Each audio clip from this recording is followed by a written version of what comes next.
So understand, you can literally experience the manifestation, the object moving existence just by your consciousness. And it's very easily. Now, as all of us are doing this manifestation, we are going to be entering into a very, very important a very important section where we're going to be understanding about who is Mahasadashiva Murti and what does he represent? What is the principles of his stands for? So let us listen to that revelation now.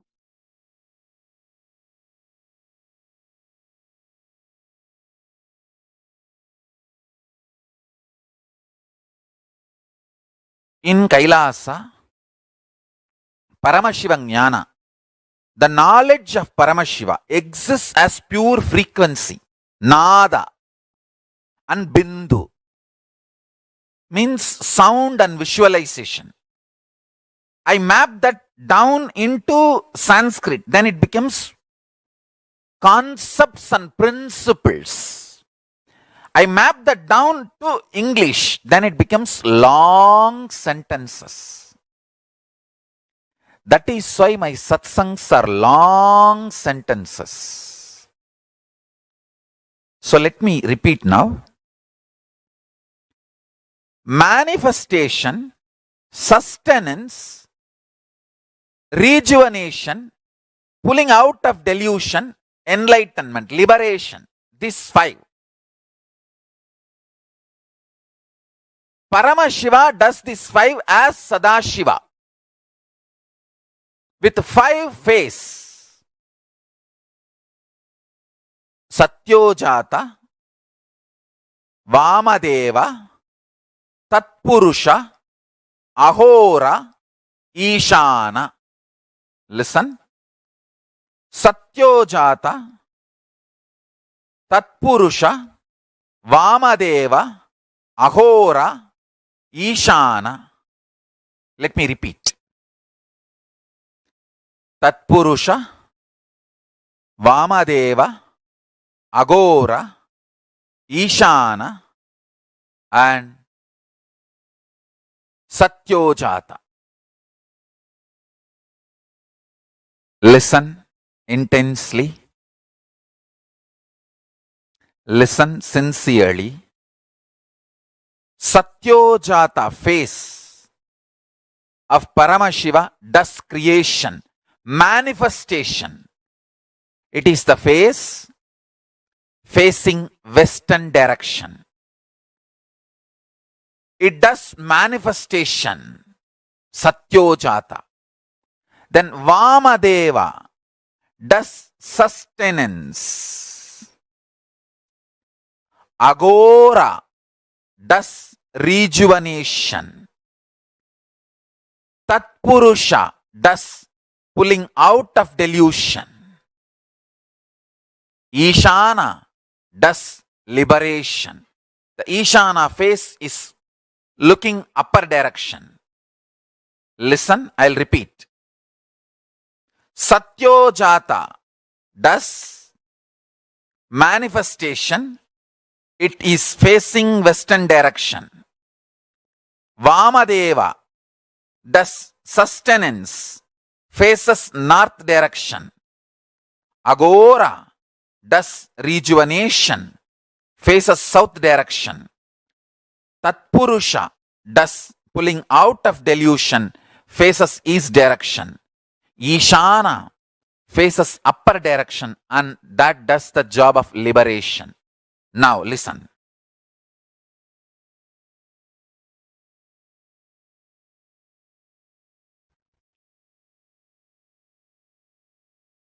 The Sadashiva, he exists doing these 5 Panchakritya.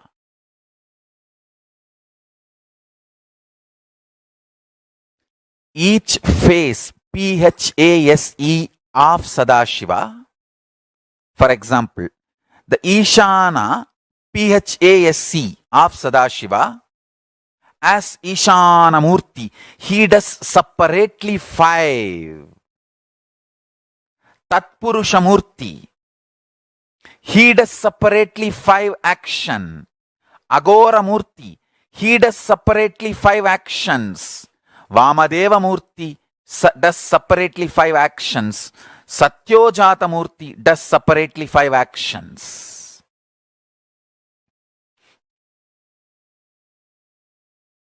I'll tell you one by one. Sadashiva has 5 PHASES, paces, not faces alone, paces. Each pace has 5 faces.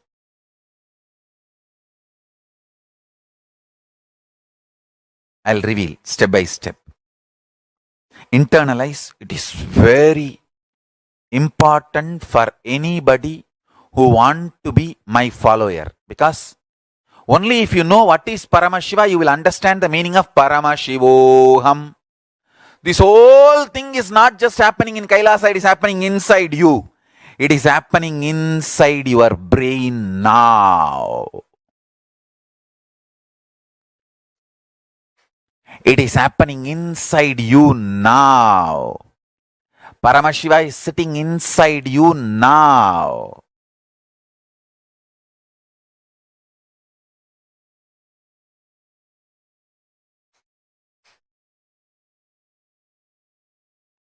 When first time Arunagiri Yogeshwara told me this, I literally jumped and touched my own feet and put it on my own head. I became so excited. I did not know what to do.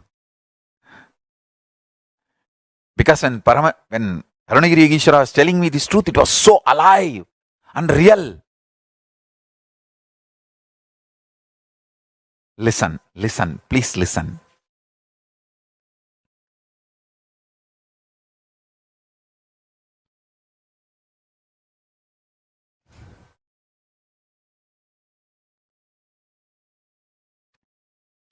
Sadashiva has 5 faces, PHASES, paces. That 5 paces does creation, sustenance, rejuvenation, pulling out of delusion, and liberation. Now, each pace, for example, creation, manifestation pace, that is Satyojata. That creation pace has 5 phases. How you know? Manifesting manifestation, manifesting sustenance, manifesting rejuvenation, destruction, manifesting pulling out of delusion, manifesting liberation. How can liberation come into existence unless it is manifested? How can sustenance happen unless it is manifested? So, the manifestation PHASES, pace of Paramashiva, has 5 phases, FASCE.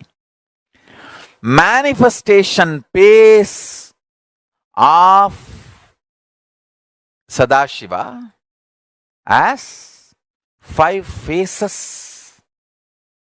So manifestation itself is 5 level. So that is 5 phase. Then sustenance is 5 level. That is 5 phase. Then rejuvenation is 5 level. That is 5 phase. Pulling out of delusion is 5 level. That is 5 phase. Liberation is 5 level. That is 5 phase. All these 5 into 5, 25 phases put together is Mahasadashiva.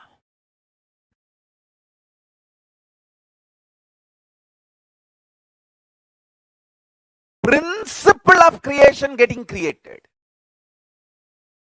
Creation energy getting created.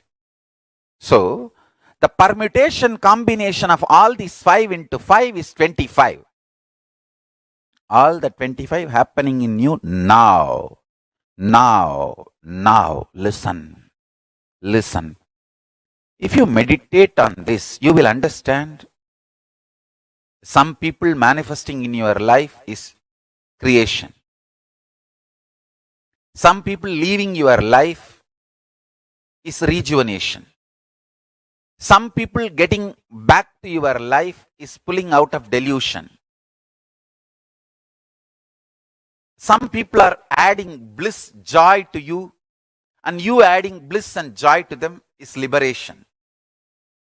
All this, understand, whether it is people, places, object, health, anything you experience, it is all just the 25 principles manifesting, happening in you. If you are fighting with that happening, you are Jiva. If you are master of that happening, you are Shiva. If you sit now and complete with all these 25 happenings in your life, internally, externally, internally, some good things getting created.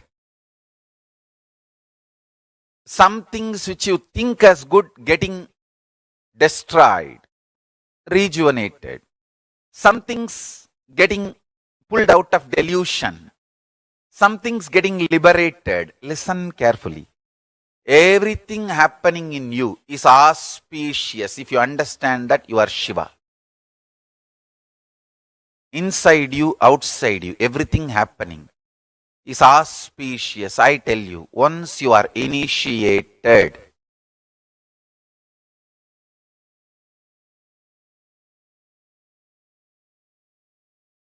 once you are initiated, once you are my disciple, listen very clearly.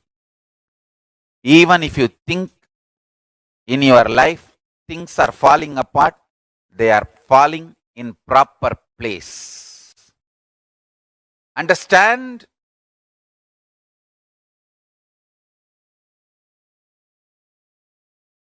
Nothing is falling apart. They are all falling in place.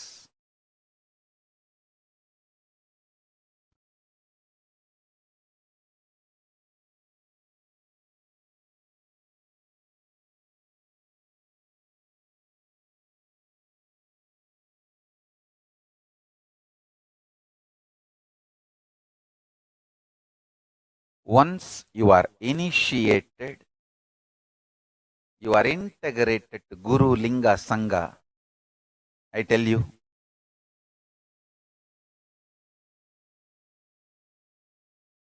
nothing falls apart. You may, even if you think things are falling apart in your life, they all fall in place. Understand that. Nothing falls apart. Everything happening is auspicious. Everything is falling in place for the higher purpose.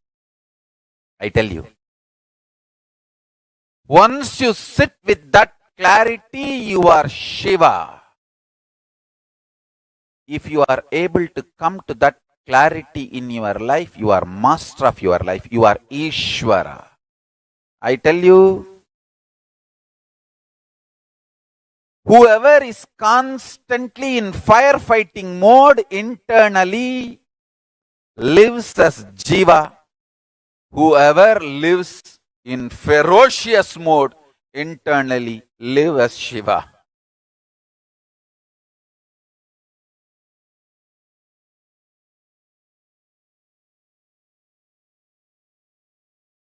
Listen, please listen. Whatever is happening is auspicious. Things are not falling apart in your life, they are falling in place in your life for your higher purpose. Listen carefully. This 5 action like creation, sustenance, rejuvenation, pulling out of delusion, liberation. These 5 principles means like creation of the universe is creation. The permutation combination of this 5 into 5, 25, is happening constantly in you. So understand the truth.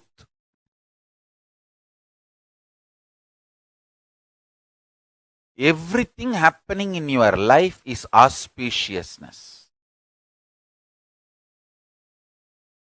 With this one truth, one powerful cognition, if you sit and bring this clarity, completion, joy, restful awareness, this one principle in your life alive, then you are free from death. You are free from death.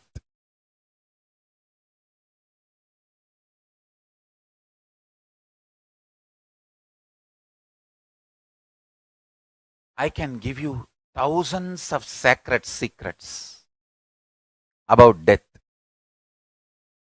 Just catch this one truth. Everything happening in you is this 25 activities happening in your life, internally, externally.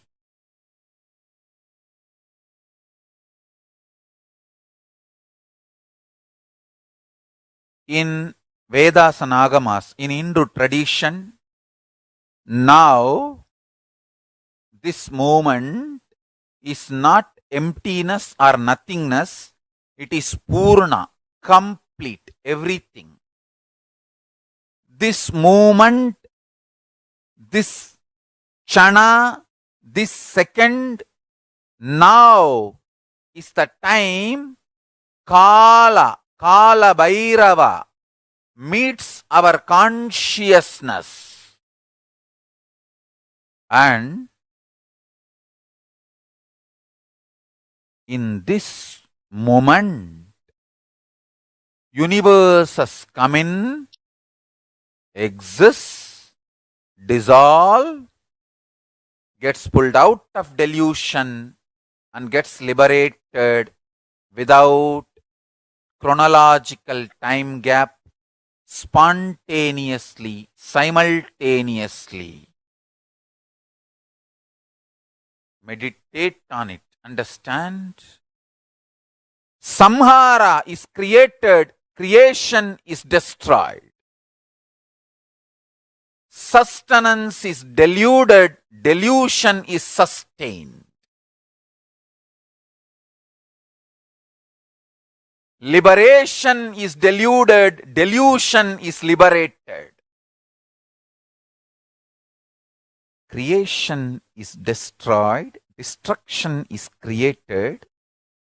Sustenance is destroyed, destruction is sustained.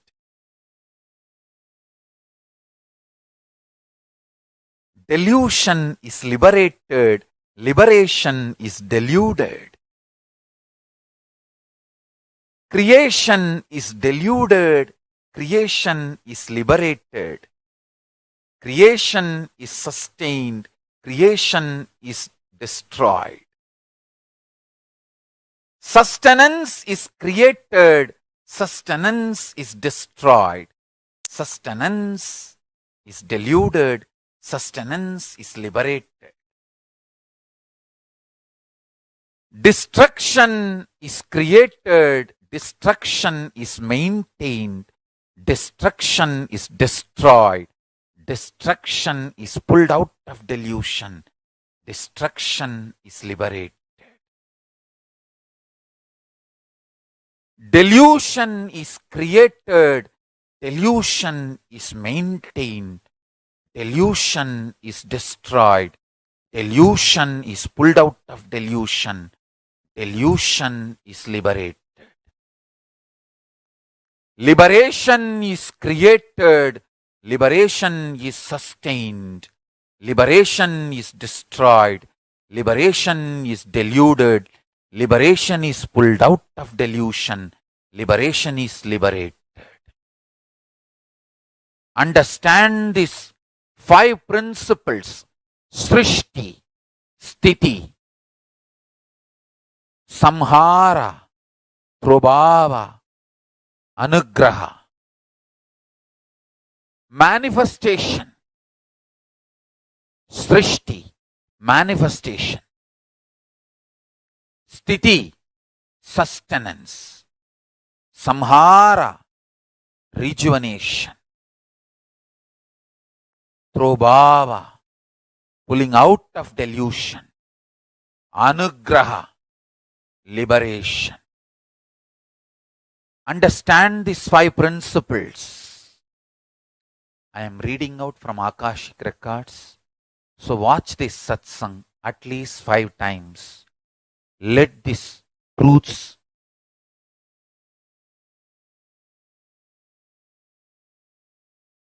vibrate, reverberate in you.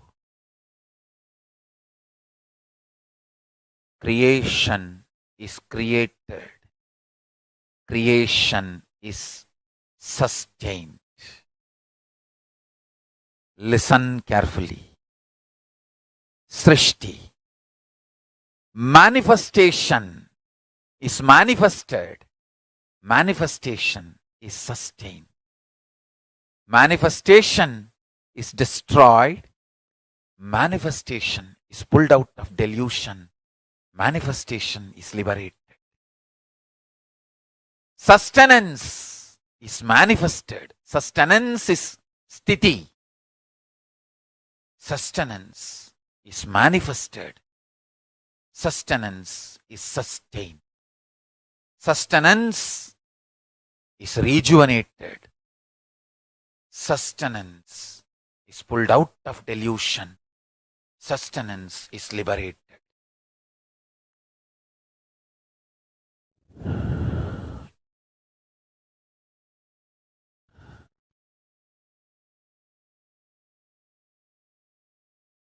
Samhara, rejuvenation is manifested. Rejuvenation is sustained. Rejuvenation is rejuvenated. Rejuvenation is pulled out of delusion. Rejuvenation is liberated. Delusion, Trobhava, delusion. The delusion is manifested. The delusion is sustained. Delusion is destroyed. Delusion is pulled out of delusion. Delusion is liberated. Anugraha. Anugraha is manifested. Anugraha is sustained. Anugraha is rejuvenated. Anugraha is pulled out of delusion. Anugraha is liberated. Anugraha is liberation. Liberation is manifested. Liberation is maintained, sustained. Liberation is rejuvenated. Liberation is pulled out of delusion. Liberation is liberated.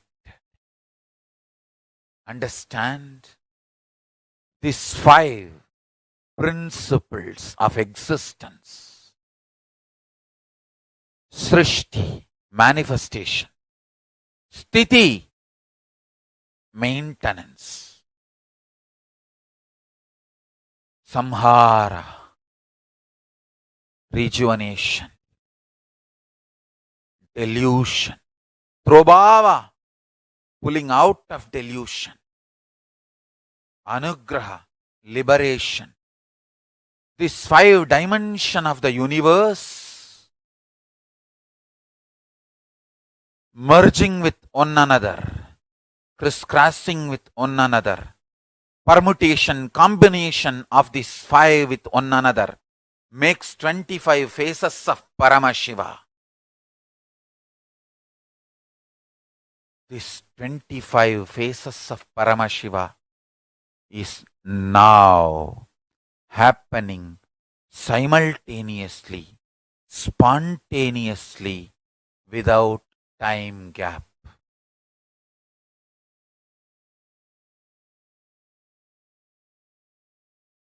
5 into 5, 25 happening now in you is the meaning of Om Nithyananda Paramashivoham. This is the meaning of Mahavagya. Understand? This is the powerful cognition of Mahavagya. What is the powerful cognition of Mahavagya? All the 25 happening now in you.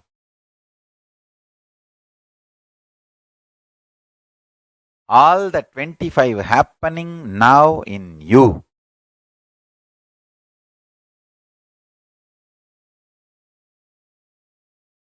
Satyojata Murti, Vamadeva Murti, Tatpurusha Murti, Aghora Murti, Ishana Murti, all the 5 put together as Sadashiva Murti, and all the 5 into 5 put together as Mahasadashiva Murti is happening in you now.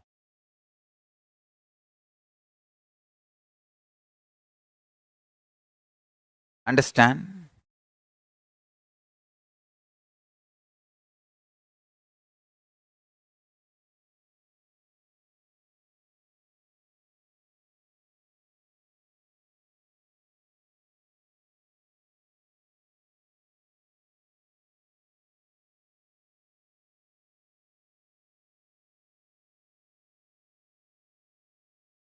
Listen carefully.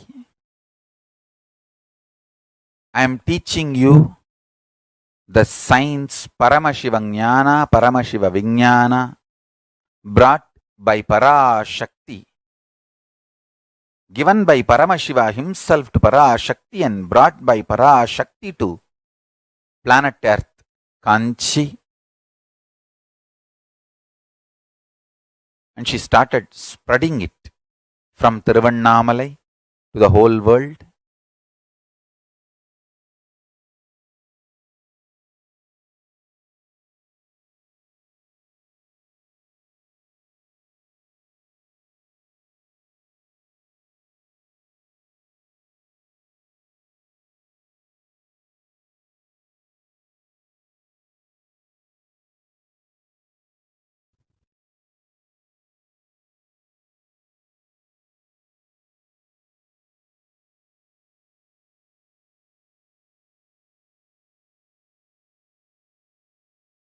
Understand?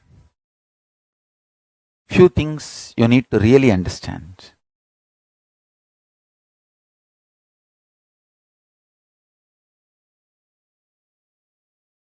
There is nothing called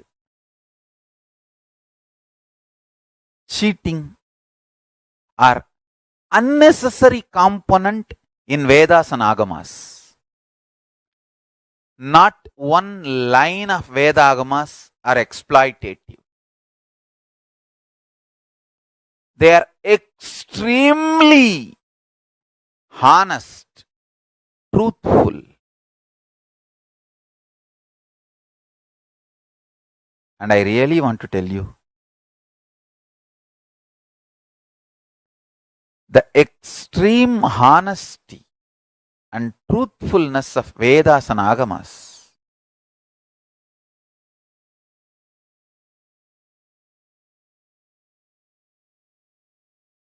every line, every way, the Vedas and Agamas try to explain the truth with tremendous patience. The whole knowledge, the whole life, the life positivity is unimaginable.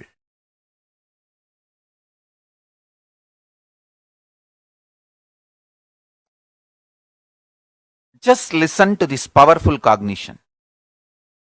Paramashiva exists with an individual, independent identity with unimaginable form, formlessness, and the pure beauty. He manifests as Mahasadashiva and Sadashiva and Tatpurusha, Ishana, Agora, Satyojata, Vamadeva Murtis. In that forms also he manifests.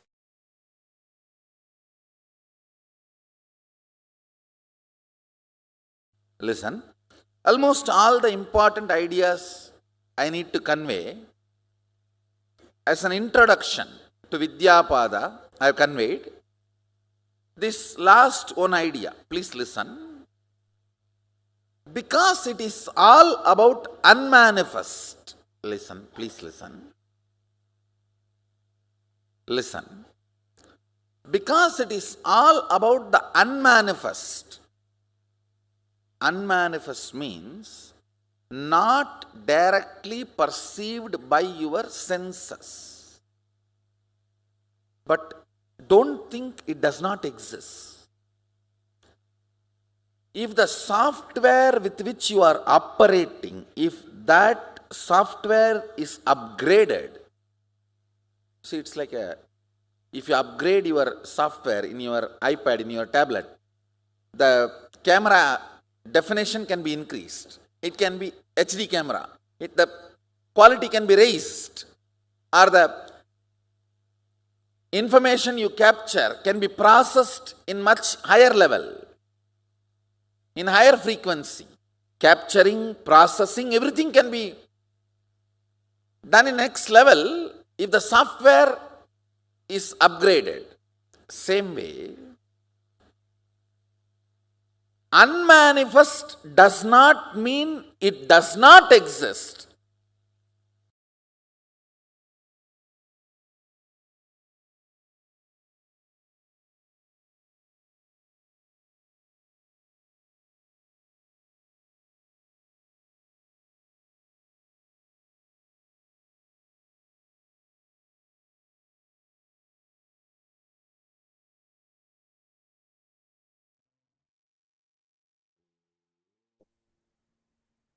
How many of you understood about Mahasadashiva Murti, the principle that Mahasadashiva Murti represents? What he stands for, what he represents? Mahasadashiva Murti is that form of Paramashiva who embodies the permutation combinations of the Panchakrityas of Paramashiva. Yesterday, we all saw about Sadashiva Murti, right? Which is the 5 faces of Paramashiva. Now, we are seeing about Mahasadashiva, who is a permutation combination 5 times 5, the 5 faces of Paramashiva times the whole, each phase going through all the 5 phases. All of it put together is Mahasadashiva Murti. And Swamiji also so beautifully explained to all of us, making all of us understand about how this happens within us. What is this 5 times 5 equals 25? How each phase by itself goes through the 5 phases. So it's like, wow, 25, the moment you start cognizing these 25 phases and stages of Paramashiva, you would start expanding so powerfully inside the speech. Many of you understood this so far.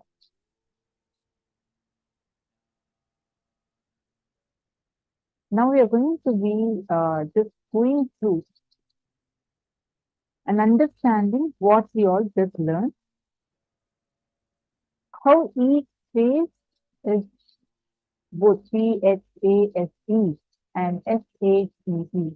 Both of these, how they are manifesting and how they are continuing to exist, rejuvenate, putting into delusion, pulling out of delusion, and how they exist simultaneously, synergetically, spontaneously inside all of us. So now, Can I request all the participants here to please settle down on the camera? This gives okay, Ma Krista is saying this gives her a better understanding. And also please understand, Ma, why it's important that you understand this form of Mahasadashiva is it has a very significant role to play in the way you understand your individual existence. Paramashiva exists in his form which is beyond any limitations, which is beyond any human limitations or patterns or bondages. He exists as ultimate consciousness. And in that space, he continues to perform the 25 phases, all these 5 into 5, the 25. Creation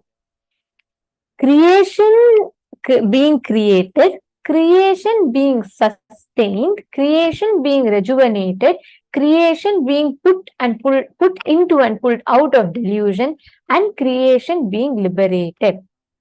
Next, sustenance. Sustenance being created, sustenance being sustained, sustenance being rejuvenated, sustenance being pulled out of delusion, and sustenance being liberated. Like this, 5 also goes through the creation. Say, for example, let's say you are creating. Let's say you are creating what we can give it. Okay, let's say you're giving birth to a child. That is creation. That creation gets created at some point, and the creation gets sustained, and that creation needs to be rejuvenated as the child grows. It's rejuvenating, and that creation is put into and pulled out of delusion, and that creation is liberated. So all the Panchakrityas is happening to that one creation. Like this, all the creation, sustenance, rejuvenation, pulling out of delusion and liberation, all of them go through the Panchakrityas. Understanding? So each day, all of us are doing all these permutation combinations of Panchakrityas. Malaya Kori, you're asking for a practical example. Are you understanding this? See, whether you are eating is an act of sustenance. You're sustaining. Digestion is a sustenance process. Whenever, let's say, the growth of your hair, cells being born in your body, the cells gets created, the cells are sustained, the cells are rejuvenated, the cells are pulled out of delusion and liberated. Now, all the creation went through all the 5 phases in that one phase. Are you catching it? How many of you are catching these examples? How many of you are understanding this? Yes, Malayako is saying, so everything goes in and out of delusion. Yes, that's right. Correct. You caught it. All the 5 phases in us, going through the 5 phases, we all carry these 5 phases. You know why is it so important that you understand? You need to know everything goes through these 5 phases. Everything other than you, your existence as consciousness. That is why it is important to understand this. What do? We get so attached to our wealth. We cannot let go of the wealth. We cannot be away from the wealth. So we get so attached to that creation. We think we are that wealth. We are the money that we earned. So when the money goes through its own phase of rejuvenation and it gets out of delusion and liberated, you lose your existence. You think, oh God, my existence is shaken. No. It is the law of the cosmos that everything, your most favorite person, your most loved thing, your most precious possession, your hard-earned money, your name, your fame, your wealth, health, everything goes through these 5 phases. Nothing is permanent. The only difference is what you create, what you sustain, what you rejuvenate. If you understand that, hey, let me step out of it for once, and if you observe, you will realize you are creating, sustaining, rejuvenating, pulling out of delusion and liberation. But even when the rejuvenation is happening, you still exist. Even after being liberated, you still exist. Even before creation, you still exist. That existence of you is Paramashiva.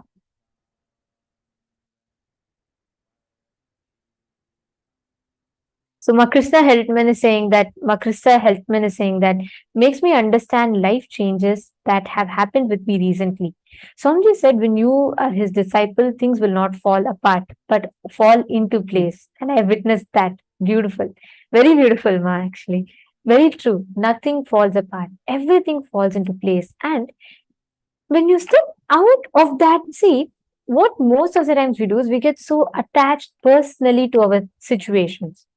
You get so personally attached to your success. I've seen people so attached to their success, their name and fame, that they will, even the most important decisions of their life they'll make, they will let the name and fame govern their decisions. Many times they'll sacrifice the best good for them just so that they sustain that name and fame. But we get so attached to it that when that name and fame, if it is being created, it is going to go through all the 5 phases. We need to understand that. So when that name and fame gets liberated, we get shaken. If you just unclutch from this whole or the whole mind plane, if you just step out, you will realize, oh my God, that's true. Even before this name and fame was created, I existed. Even after this name and fame was liberated, means it went. I still exist. That means I am something more than the name and fame. Like this, if you just map closely to all situations of your life, you will catch how you exist.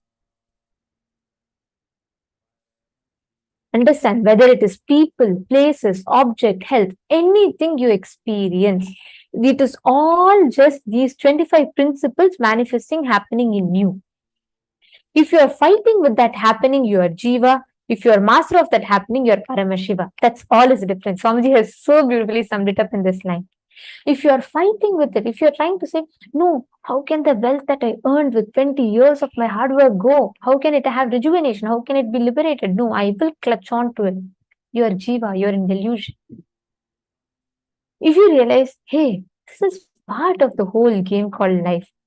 It is there today, it is going to go tomorrow. If you understand that and if you deal with life, you are Paramashiva. Are all of you understanding? Are all of you catching it? Can I ask each of you to now pen down what are the situations where you are clutching to these 25 principles manifestation as Jiva? Write down what are the things that you don't want it to be rejuvenated? What are the things that you don't want it to be liberated? What are the things that you don't want it to be created? List down all of them and see what are you struggling, where and all you're struggling is Jiva, where all you can become Paramashiva. Take a few minutes and list down. I request every one of you to write this down. Just let's take 5 minutes. It will not take more than 5 to 6 minutes. Please pen them down. Even if you're able to write 5 to 6 examples, that's good enough.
Yes. So now we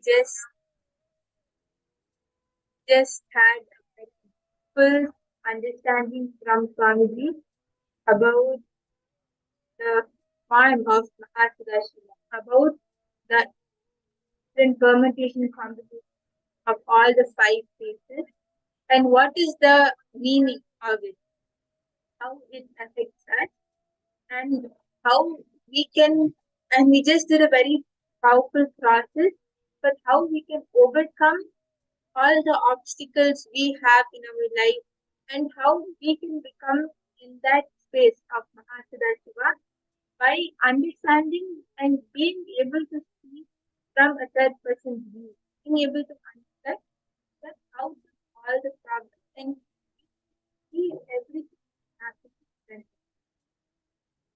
Please understand, with this very powerful space, the powerful space of completion and understanding, that all these five phases are happening in me now, right? With this very powerful space and understanding, when we sit in that space of Om Nithyananda Paramashivoham, that all these five things are happening in me, you will simply be able to manifest the power which we are going to do now, right? Yes.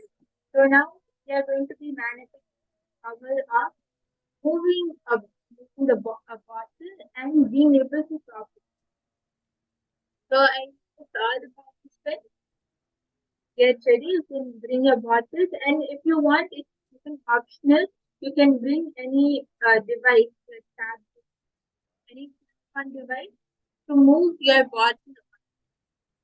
Until then, I'll be explaining this power. So now we are going to be sitting as Mahasadashiva.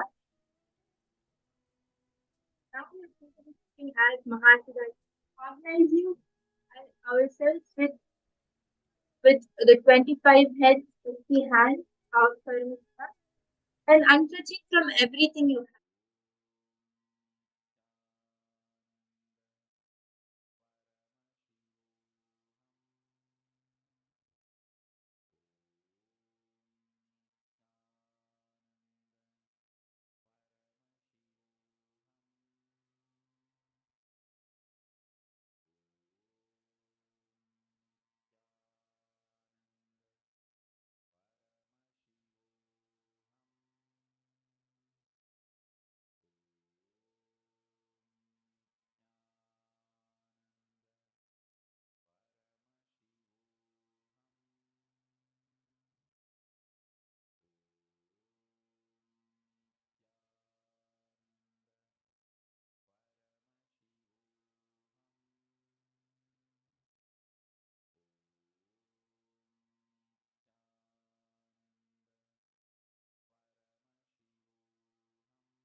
Nithyananda.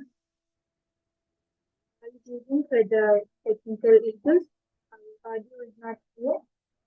So yes, so now we are going to be, I hope I'm audible now. Okay, Nithyananda. Yes, Nithyananda, I'm apologizing for the technical issue. Our audio is not clear. I hope I'm audible now. So now we are going to be manifesting the power of consciousness over matter, where all the participants will be moving their bottles and toppling them over. If you want, you can even bring any silicon device, any electronic device. It can be your laptop or your tablet or your phone. Yes. So we are going to be manifesting the power of consciousness over matter. And Swamiji just beautifully explained about how we all of us about Mahasadashiva, right? Swamiji explained about the 25 times 25, 50 heads of Mahasadashiva, and how when we understand that we will be able to manifest that and radiate that. So now we will be holding that same cognition, that same powerful cognition which Swamiji gave in our inner spirit, and we're going to be manifesting this power. So I request all of you to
Nithyananda Paramashivoham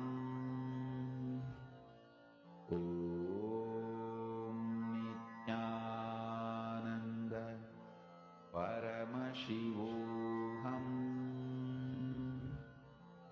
Om Nithyananda Paramashivoham Om Nithyananda Paramashivoham Om Nithyananda Paramashivoham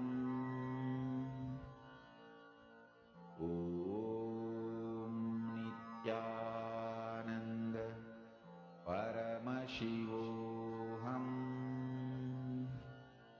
Om Nithyananda Paramashivoham Om Nithyananda Paramashivoham Om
Nithyananda, we apologize to all the participants for the audio issue that you all faced. And many of you were not able to hear Ma Brahma Yoga and Ma Devasmarana. We apologize for that. Hope all of you are able to hear us better now. Okay, so let's get back to manifesting this power. Morning, we all manifested moving with water. Then we manifested levitating an object in the water. Now, we're going to be manifesting the power of being able to topple a water bottle. Yes, It's a very, very interesting, very cool power. So let me get started with that. Can I request every one of you to get a water bottle, place it in front of the camera, but place it upside down. So the water bottle is upside down. Come on, can I request every one of you to bring? One thing is, we all are learning such advanced levels of manifestation. See, engage with this without tiredness and boredom. Okay? Even the participants who have been attending multiple programs, I request all of you during power manifestation, just be here, let's all sincerely fit into the manifestation, engage with it. Come on. See, understand, when you are manifesting power, you are tapping into your consciousness. You are literally harnessing the power of your conscious manifestation.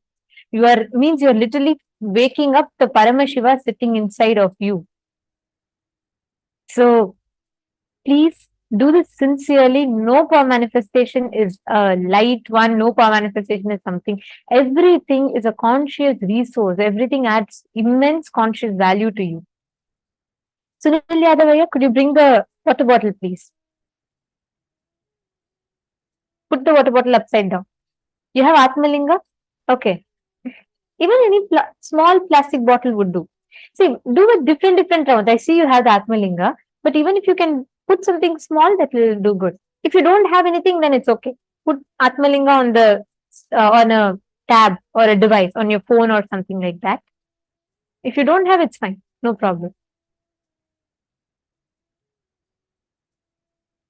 Okay, Alexia. Perfect. Yes.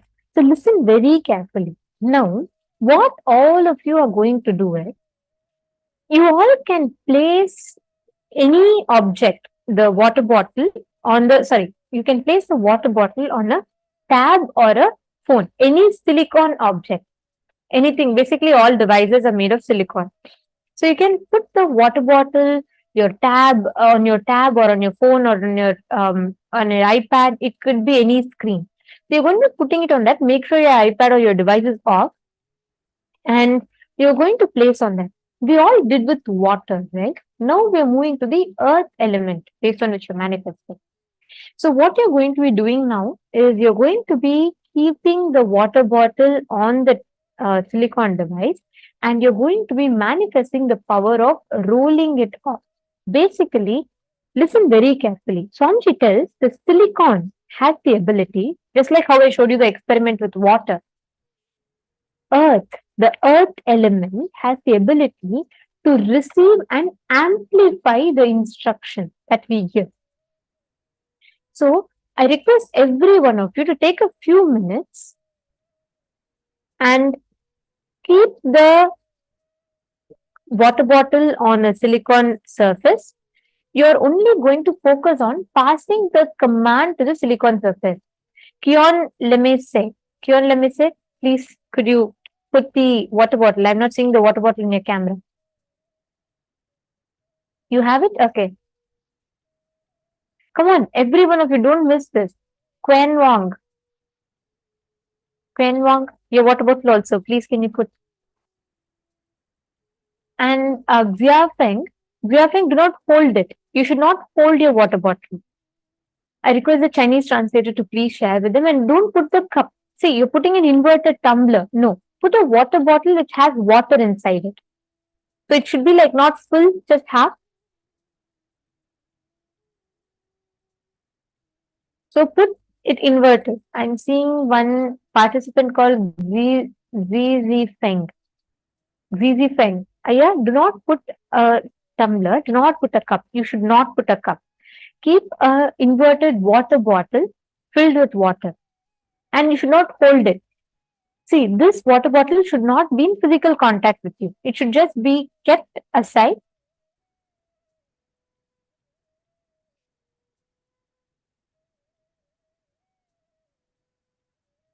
Sanjay Cree. Okay, sorry, I'm just seeing your question. You're asking how does the name and fame go through the 5 phases?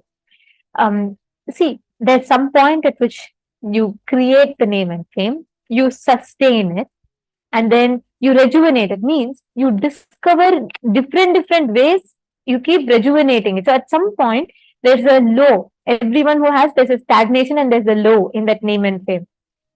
And then you pull yourself out of delusion.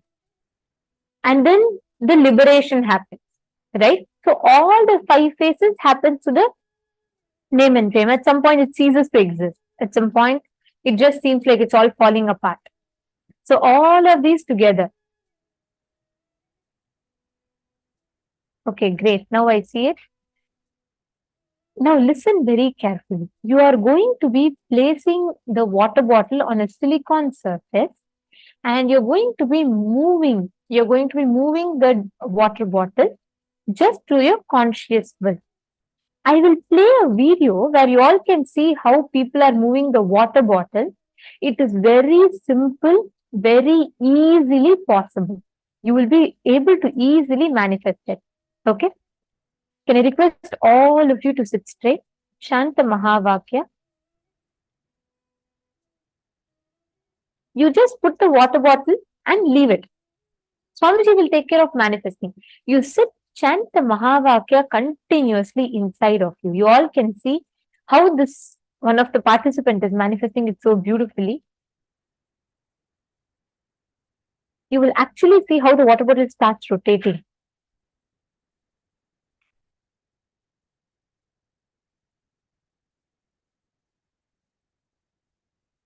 Do you all see? There is no physical contact and there is nothing pushing it, nothing moving it. It is purely the power of consciousness. The water bottle just rotates. You will be experiencing the same manifestation right now. Sit, all of you sit and do it intensely. And I request everyone to keep the bottle in such a way it's visible in the camera, please.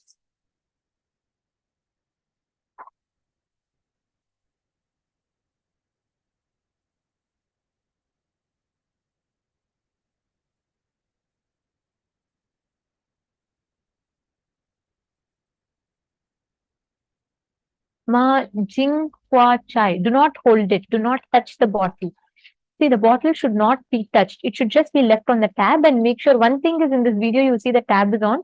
Please turn off the device that it doesn't cause any vibration.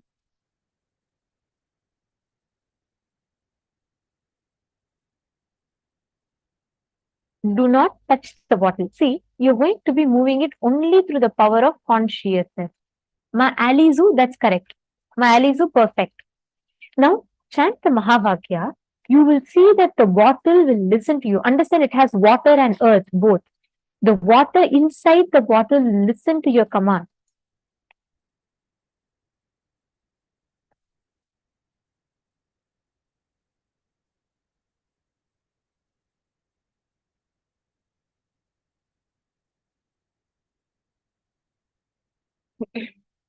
Please chant the Mahavakya continuously. All of you just see it, connect with it. You will start feeling if this moves, I can also move. And just start manifesting. Paramashivoham. Om Nithyananda. Paramashivoham. Om Nithyananda. Paramashivoham. Om Nithyananda. Paramashivoham.